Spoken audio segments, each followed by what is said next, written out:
Israel का iron डोम पूरी दुनिया में मशहूर है। अब इसी तर्ज पर अमेरिका अपनी धरती की रक्षा के लिए गोल्डन डोम बनाने की योजना बना रहा है। इजराइल से सबक लिया जा रहा है। अमेरिकी राष्ट्रपति डोनाल्ड ट्रंप की ये महत्वाकांक्षी योजना है। गोल्डन डोम बनाने पर तेजी से काम शुरू किया जा रहा है।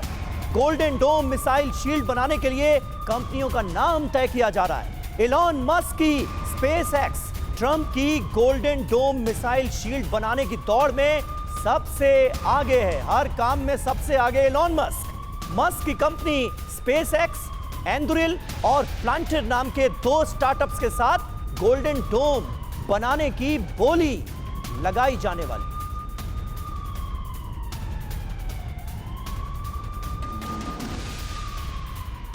चलिए, तो आयरन डोम का नाम तो आपने सुना है, लेकिन ट्रंप के गोल्डन डोम के बारे में हम आपको बता देते हैं, क्योंकि गोल्डन डोम के सपने को 1.5 से 2 साल में पूरा करने का टारगेट रखा गया है। विशेषज्ञ क्या मानते हैं आपको बता दें। इसकी लागत सैकड़ों अरब डॉलर हो सकती है। स्पेसएक्स ने अनुमान भी लगाया कि उपग्रहों के लिए प्रारंभिक इंजीनियरिंग और डिजाइन की लागत 6 अरब डॉलर से 10 अरब डॉलर बीच हो सकती है।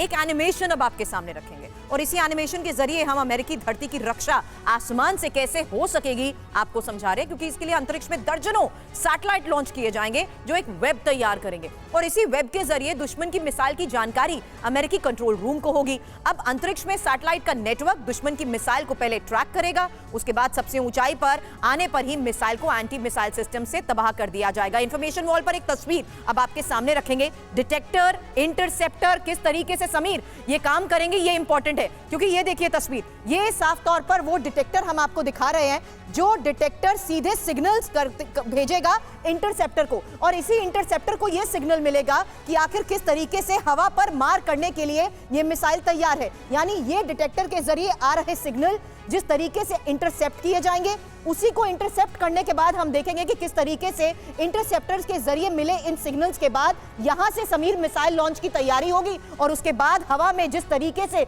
ये घेराव होगा उसे यहां पर आकर नष्ट कर दिया जाएगा। यानी दुश्मन की मिसाइल को किस तरीके से ये गोल्डन डोम अब तबाह करेगा, उसी की ये तस्वीर है जहां डिटेक्टर के जरिए इंटरसेप्टर को सिग्नल्स मिलेंगे और उसके बाद नीचे से मिसाइल लॉन्च होते ही सीधे इस पर वार करते हुए इसे नष्ट कर दिया जाएगा। समीर बिल्कुल, और हमारे साथ तमाम खास मेहमान मौजूद हैं। सिंगल साहब, ये तो हुई जंगी तैयारी की बात, और अब गोल्डन डोम लाने की तैयारी किस तरह से अमेरिका करता नजर आ रहा है। इजराइल के आयरन डोम से भी एक लेवल और कहा जा सकता है कई लेवल आगे की ये बात हो रही है।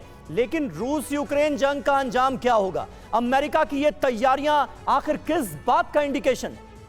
देखिए, अमेरिका जो है अपनी, क्योंकि प्रेसिडेंट ट्रंप जो है उनका है अमेरिका फर्स्ट, तो वो अपना जिस तरह से कार्रवाई कर रहे हैं वो अपना पहले अपने आप को सिक्योर करना चाह रहे हैं कि किसी भी थ्रेट से उनको उनके देश को उसका नुकसान नहीं हो। और जहाँ तक हम बात करते हैं यूक्रेन रशिया वार में जो लड़ाई चल रही है, इसमें युद्ध विराम और अमेरिका का क्या रोल है, ट्रंप साहब ने बहुत क्लियर कर दिया है कि वो तो बिल्कुल जैसे वो जल्दी से जल्द इसको बंद करना चाहते हैं। लेकिन जिस तरह से रशिया की रेड लाइन्स हैं जो क्लियर होके आ रही हैं कि उनका एक ये है कि नेटो में शामिल ना हो यूक्रेन किसी भी कीमत पे, दूसरा यूक्रेन में कोई जो है यूरोपियन बूट नहीं आए। जिस तरह के अभी जर्मनी ने प्रपोजल किया या इवन अमेरिकन जो वह हैं उनके दूत हैं, उन्होंने प्रपोजल किया कि बर्लिन वाला लाया जाए। प्रपोजल एक उन्होंने लाया जो कि रशिया ने इमीडिएट रिजेक्ट कर दिया, क्योंकि उसका सिंपल एक कारण है कि वो यूक्रेन में कोई भी यूरोपियन बूट नहीं चाहते हैं। जिस तरह की अब बात हुई है कि 18 किलोमीटर का हम डिवीज़न कर देंगे, बीच में वो कर देंगे ताकि वो सीज फायर लाइन रहेगी, लेकिन उसका जो उद्देश्य है वो ये है कि यूक्रेन में फॉरेन बूट आ जाए या यूरोपियन बूट आ जाए, जो कि रशिया को, रूस को बिल्कुल भी मंजूर नहीं है, क्योंकि वो नहीं चाहते कि उनके जो इन्फ्लुएंस का एरिया है उसमें कोई भी यूरोपियन या नेटो का मेंबर अपना उनके भेजे। तो इसके चलते कहीं भी वो समझौता नहीं हो पाएगा।